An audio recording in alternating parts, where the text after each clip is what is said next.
accounting conventions. Accounting conventions are not so different from accounting concepts. They are basically what we call, okay, let's put that here so we can take notes. Accounting conventions. So they are basically common practice which provide guideline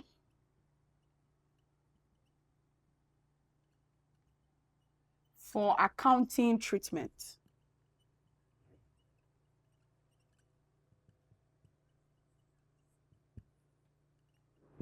Where the accounting standards do not provide a definitive structure to treating that specific solution. What are we saying?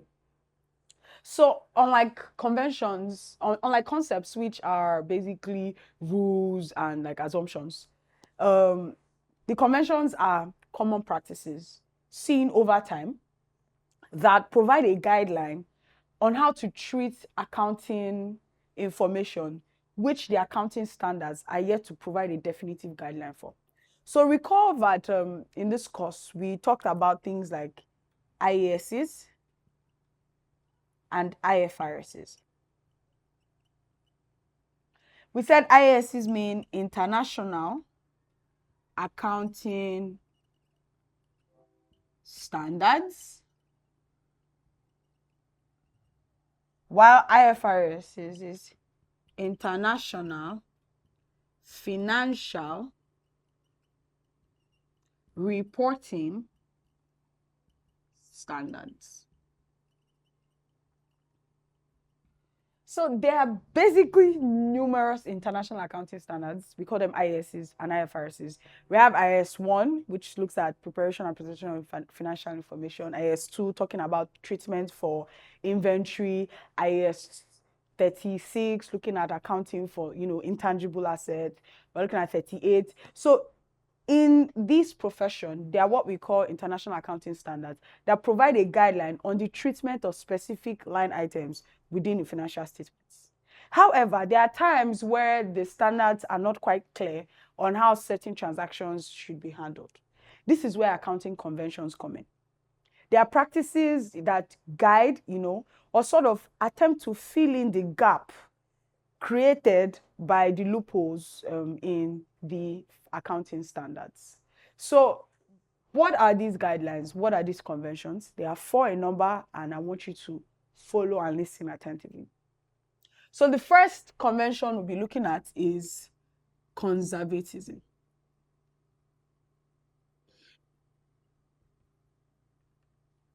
This is gotten from the word conservative, being conservative. It suggests that the accountant should err on the side of caution. The accountant should play safe.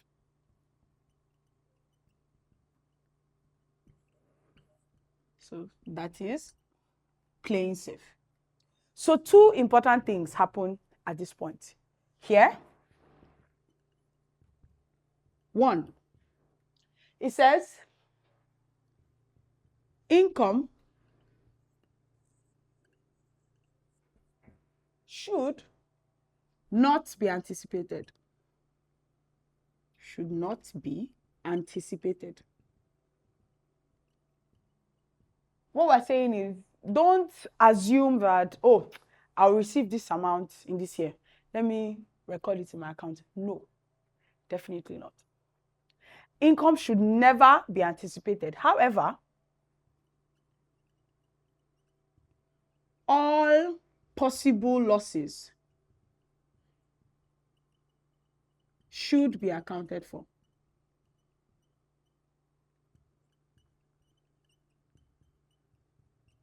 So do you see the balance we are trying to strike here? When it comes to positivity, good things, money, income, don't anticipate it. However, any loss conceivable by the mind, any potential loss that we can foresee must be accounted for in our financial statements. The second thing we'll be looking at, before I explain the reason why this is very important, is where there are two values for a transaction. Listen now, this is a guideline on what to do. The lower value, I put that in cap locks, the lower value must be selected. So if we're expected to receive money for 10 bags of rice, and because of perhaps maybe exchange rates fluctuations, we don't know if those 10 bags will amount for, in Naira, say 600 Naira, or if it will be 660 Naira. Because it is revenue, because it is income, it's a transaction that warrants income, the lower value must be selected. Why do we do this?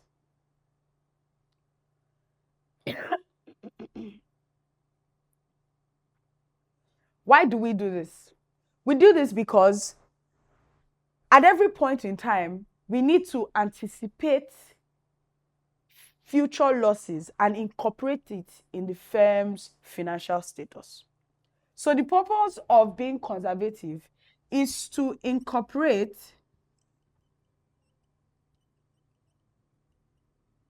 any worst case scenario into the firm's financial status. And quite reasonably, it makes a lot of sense.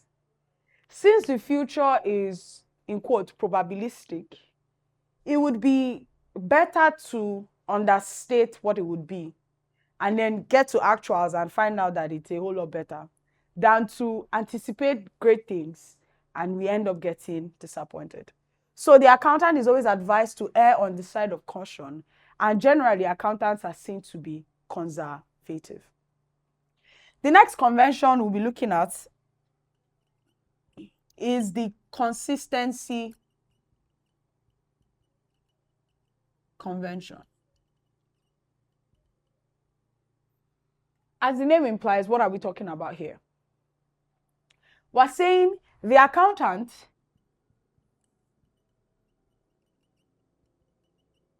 must ensure that it applies, he, it, she, whatever, that it applies the same accounting methods, stroke principles for all accounting cycles. So we're saying in preparing 2021 financial statements, in preparing 2022 financial statements, you can't prepare 2021 using a certain guideline, a certain standard, maybe accrual basis, and then prepare 2022 on cash basis. No. Consistency is important because it helps investors to compare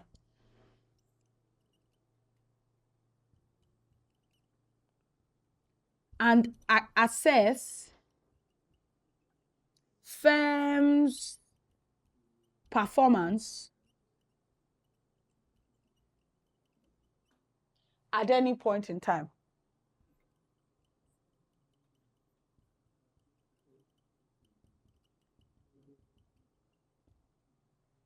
It's pretty simple. Be consistent. At every point in time, you should always use the best method possible so that you can stick with it for the long-term period. And then perhaps it should only be changed when it is absolutely necessary or where a better method has come to place. The next convention we'll be looking at is what we call materiality convention. So, materiality.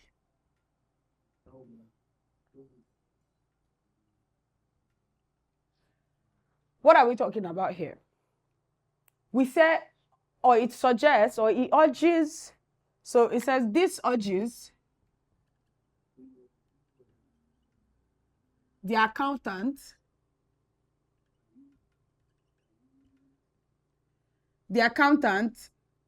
to lay all cards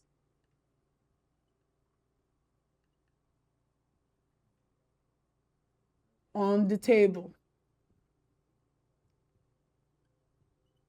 So we see that there's really no cramming here. This is understanding. We said these are common practices, and that's why, there's no really definition. They're just concepts, they're principles, they're guidelines, right? So we're saying, lay all cards to the table. Any item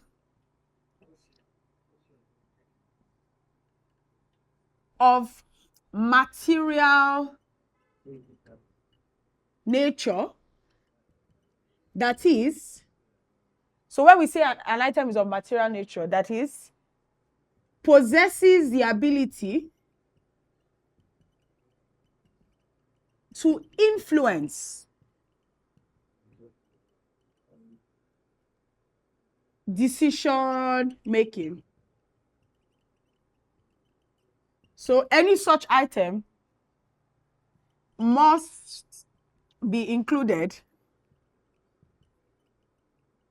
in financial statements. What we're trying to say is, if there's an information that is insignificant to the entire decision-making process, for example, the depreciation of maybe marker or stapler, which are like really small assets, stapler. Depreciation of stapler would have no impact on an investor trying to make a decision of whether to buy or management decision on how to progress or funding.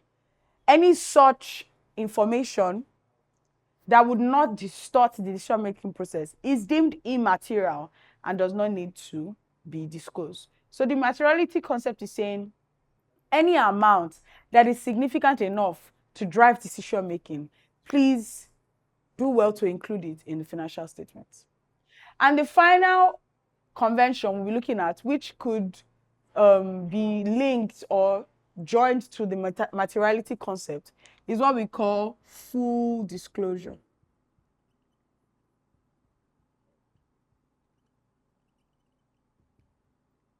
So this is similar to the materiality concept in that it states,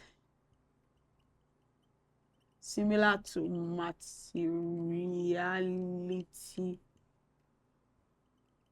concept, it states that all information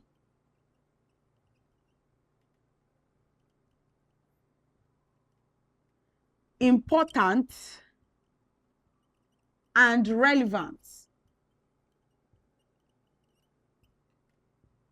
whether financial or otherwise, must be revealed regardless of whether it is detrimental to the company or not. Walk with me here, guys. Full disclosure is similar to materiality. But we're saying there are some items that need to be disclosed. They may not completely be of financial nature. It could just be a note to support the numbers, to provide clarity. So we're saying whether or not it would be detrimental to the image or position of the firm, you must disclose it, because the accountant at every point in time has a duty of disclosure. For example, a firm made 100 billion in profits. That is a very good number to disclose. If, however, the 100 million was made as a result of, tax evasion opportunities that they accessed in maybe Dubai, it is important to note that, because it also guides, the investor or the decision makers on how that 100 million, which is supposed to be a huge performance indicator, was generated. So we're saying, and also if perhaps there are some corporate governance issues, or there's some issue of fraud that was discovered within the firm, it is the duty of the accountant to disclose in full all information that have been material to the company, whether or not it distorts the image or position of the firm.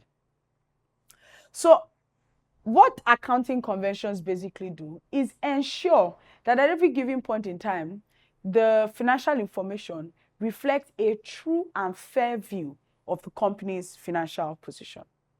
Having highlighted the various types of accounting concepts and conventions, what then is the difference between accounting concepts and conventions? Let's take a look at the differences between accounting concepts and conventions.